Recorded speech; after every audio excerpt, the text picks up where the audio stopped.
Bagaimana cara kita mengobatin dan mengatasi ejakulasi dini? Ya. Nah, para sahabat Pandawa mesti mengetahui itu. Yang pertama, harus mengevaluasi diri. Apakah faktor non-organik ada pada diri kita? Kalau ada, maka itu harus diperbaiki, diminimalisasi, dihindarin. Semisal kebiasaan merokok, kebiasaan narkoba, kebiasaan alkohol, kebiasaan nonton film porno, kebiasaan onani, itu harus diminimalisasi, harus dihindarin supaya gangguan ejakulasi dininya bisa menjadi terobatin. Yang berikutnya, masalah stresor. Jadi kalau para sahabat Pandawa terlalu capek, terlalu lelah, sebaiknya jangan berhubungan seksual dulu. Ketika kita mau berhubungan seksual, maka secara stamina, secara fisik kita harus siap. Kalau tidak siap, terlampau lelah, terlampau capek, sebaiknya ditunda berhubungan seksualnya. Sebab kalau dipaksakan, maka kecenderungan akan mengalami ejakulasi dini. Dan ini akan bisa membuat pasangan kita menjadi kecewa. Kemudian harus bisa membangun rasa percaya diri. Harus bisa membangun bahwa kita mampu untuk membahagiakan pasangan kita.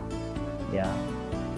Nah, treatment selanjutnya adalah para sahabat Pandawa mesti banyak-banyak latihan fisik atau olahraga seperti senam kegel, squat jump, lari, atau berenang. Dan itu sangat membantu untuk mengobatin, mengatasin, dan mencegah gangguan ejakulasi dini. Ketika sahabat Pandawa melakukan itu intens saja, rutin dan disiplin selama 3 bulan, maka paling tidak ejakulasi dini bisa dikurangin sampai 50%. Karena kekuatan secara fisik, kekuatan otot-otot kita, pernafasan kita yang bagus, sirkulasi darah yang bagus, itu akan memberikan kemampuan kita untuk bisa bertahan lebih lama.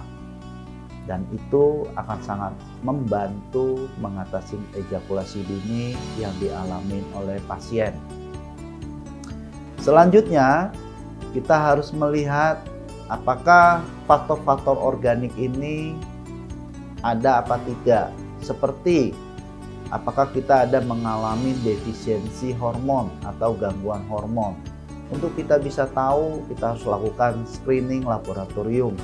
Pastikan hormon-hormon, entah itu hormon testosteron, hormon tiroid, hormon kortisol, termasuk hormon-hormon lainnya normal apa tidak. Ketika ada hormon yang tidak normal, maka hormon itu harus dikoreksi dan diperbaiki.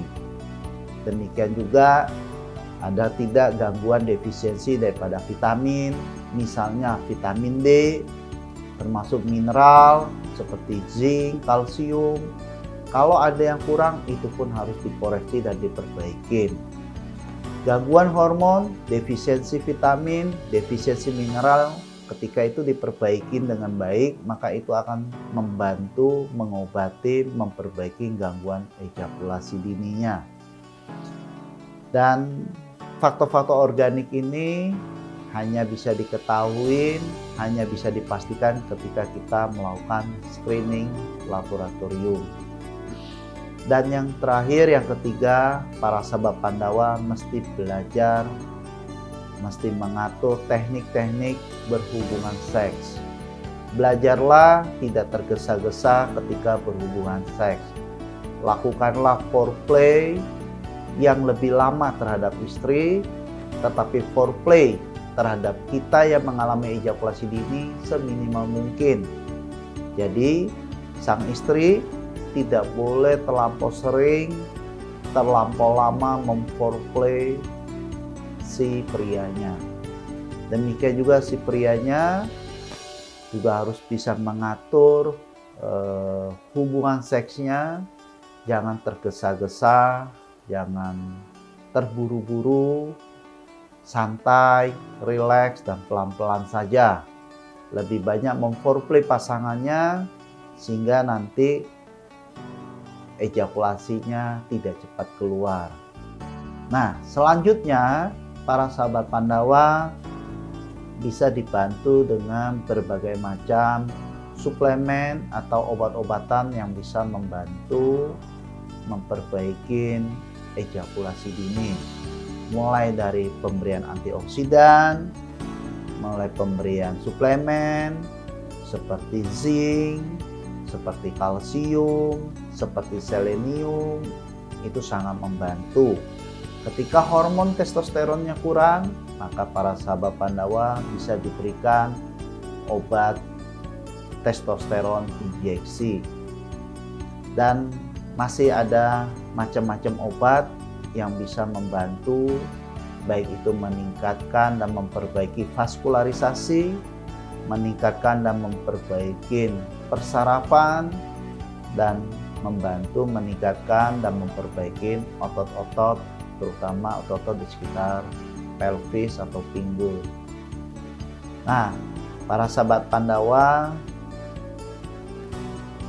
harus bisa pelan-pelan, bersabar, percaya diri untuk mengatasi ejakulasi dini.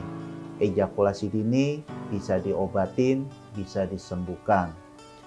Demikianlah hal-hal yang bisa saya sampaikan seputar gangguan ejakulasi dini.